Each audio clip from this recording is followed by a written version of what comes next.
ಇನ್ನು ಅದೇ ರೀತಿಯಾಗಿ ಚಿನ್ನದ ಸರ ಕಳ್ಳತನ ನಡೆಸಿದಂತ ಖದೀಮರು ಬಂಧಿತರಾಗಿದ್ದಾರೆ. ಶಿವಮೊಗ್ಗದ ಹೊಸನಗರ ತಾಲೂಕು ಸೊನೆಲಿಯಲ್ಲಿ ಈ ಒಂದು ಘಟನೆ ನಡೆದಿರುವಂತದ್ದು. ನೀರ್ ಕೇಳೋ ನೆಪದಲ್ಲಿ ಮಹಿಳೆಯ ಚಿನ್ನದ ಸರವನ್ನ ಕಳ್ಳತನ ಮಾಡಿರುವಂತದ್ದು. ಚಿನ್ನದ ಸರ ಕಳ್ಳತನ ನಡೆಸಿದಂತ ಖದೀಮರನ್ನ ಬಂಧಿಸಲಾಗಿದೆ.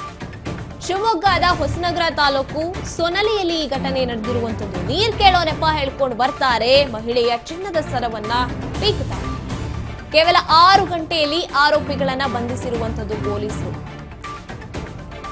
ಗಾಯತ್ರಿ ಎನ್ನುವರ 13 ಗ್ರಾಂ ತೂಕದ ಸರವನ್ನ ಕಳ್ಳತನ ಮಾಡಿದ್ದಾರೆ. ಉಡುಪಿಯ ಮೊಹಮ್ಮದ್ ಗೌಸಿಫ್ 33 ವರ್ಷದ ಯುವಕ, ಮಂಗಳೂರು ಮೂಲದ ರೋಷನ್ ಇಬ್ಬರನ್ನ ಬಂಧಿಸಲಾಗಿದೆ. ಮಂಗಳೂರು ಮೂಲದ ರೋಷನ್ ಮತ್ತೆ ಉಡುಪಿ ಮೂಲದ ಮತ್ತೊಬ್ಬ ಇಬ್ಬರನ್ನ ಈಗ ಬಂಧಿಸಲಾಗಿರುವಂತದ್ದು. ನೀರು ಕೊಡಿ ಅಂತ ಕೇಳ್ಕೊಂಡು ಬರ್ತಾರೆ. ನೀರು ಕುಡಿಯುವಂತ ನೆಪದಲ್ಲಿ ಮಹಿಳೆಯ ಚಿನ್ನದ ಸರವನ್ನ ಪೀಕಿರುವಂತದ್ದು. ಶಿವಮೊಗ್ಗದ ಹೊಸನಗರ ತಾಲೂಕು ಸೊನಲೆಯಲ್ಲಿ ಇಂತಹ ಒಂದು ಘಟನೆ ನಡೆದಿರುವಂತದ್ದು. ಆದ್ರೆ ಈ ಘಟನೆ ನಡೆದಂತಹ ಮಾಹಿತಿ ತಿಳಿದ ತಕ್ಷಣ ಪೊಲೀಸರು ಅಲ್ಲಿಗೆ ಧಾವಿಸಿ 6 ಗಂಟೆಗಳಲ್ಲಿ ಇಬ್ಬರು ಆರೋಪಿಗಳನ್ನ ಬಂಧಿಸುವಲ್ಲಿ ಯಶಸ್ವಿಯಾಗಿದ್ದಾರೆ.